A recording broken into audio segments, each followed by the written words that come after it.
आप देख रहे हैं अनहोनी। तो चलिए बढ़ते हैं आज की इस कहानी की ओर। शाम के 6 बजे लोडिंग पॉइंट पर पहुंचकर मैंने देखा कि मेरा ट्रक अब भी लोड नहीं हुआ है, जिस पर मैंने चिल्लाते हुए सुखमिंदर से कहा, ओए सुखमिंदर, जल्दी ट्रक लोड करवा, लंबा सफ़र है और अर्जेंट माल डिलीवरी भी करना है।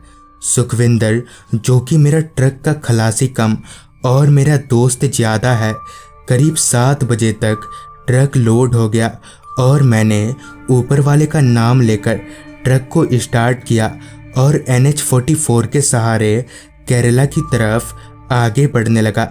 मुझे पंजाब से केरला जाने में तकरीबन 50 घंटे का वक्त लगने वाला था। इससे पहले मैंने कभी भी इतना लंबा सफ़र तय नहीं किया था। अर्जेंट डिलीवरी करने के कारण मैंने और खलासी ने आपस में ही तय कर लिया था कि खुद खाना ना बनाकर ढाबे पर खा लिया करेंगे। ट्रक अपनी पूरी रफ्तार में हवा से बातें करती हुई अपनी मंजिल की ओर आगे बढ़े जा रही थी।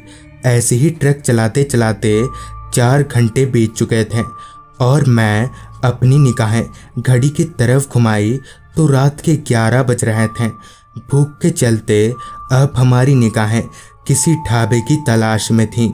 कुछ देर तक ट्रक चलाने के बाद हाईवे के किनारे हमें एक छोटा सा ढाबा दिखा। फिर हमने ट्रक रोका और खाना खाने के लिए ढाबे के अंदर चले गए। खाना पीना करके जब हम ट्रक के पास आए तो पाया कि ट्रक के पास एक आदमी खड़ा है, जिस पर मैंने उस आदमी से पूछा, क्या बात है भाई साहब? इस पर उस आदमी ने कहा, मुझे थोड़ा आगे तक छोड़ देंगे, मेरा घर यहीं पास में ही है। जिस पर मैंने कहा, हाँ ठीक है, आप बैठ जाइए। फिर वो आदमी हमारे साथ ही ट्रक में बैठ गया और हम लोग आगे बढ़ने लगे। अभी हम जिस रास्ते पर आगे बढ़ रहे थे वो रास्ता दोनों तरफ से जंगलों से घिरा पड़ा था। इतने में ही खलासी ने कहा, बड़ा ही डरावना रास्ता है।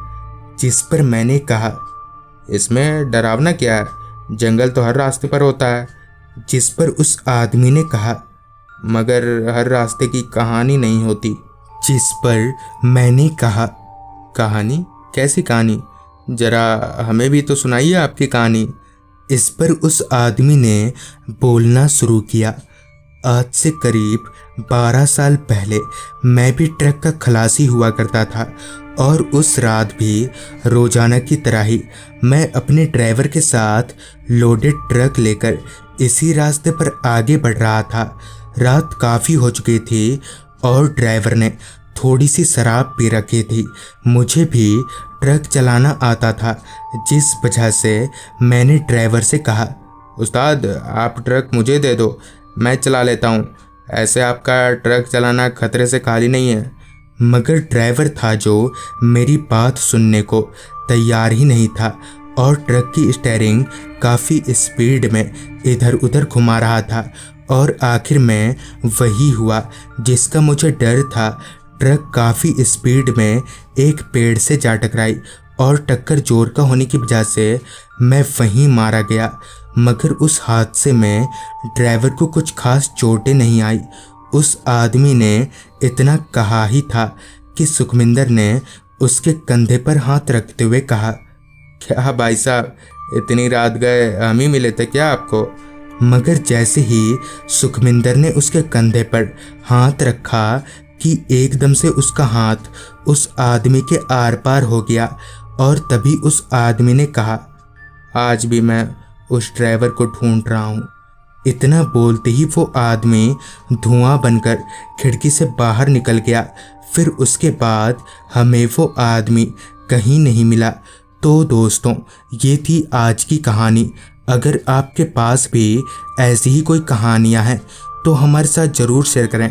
तो मैं आर्यन जल्द ही मिलूँगा आपसे ऐसी ही एक कहानी के साथ।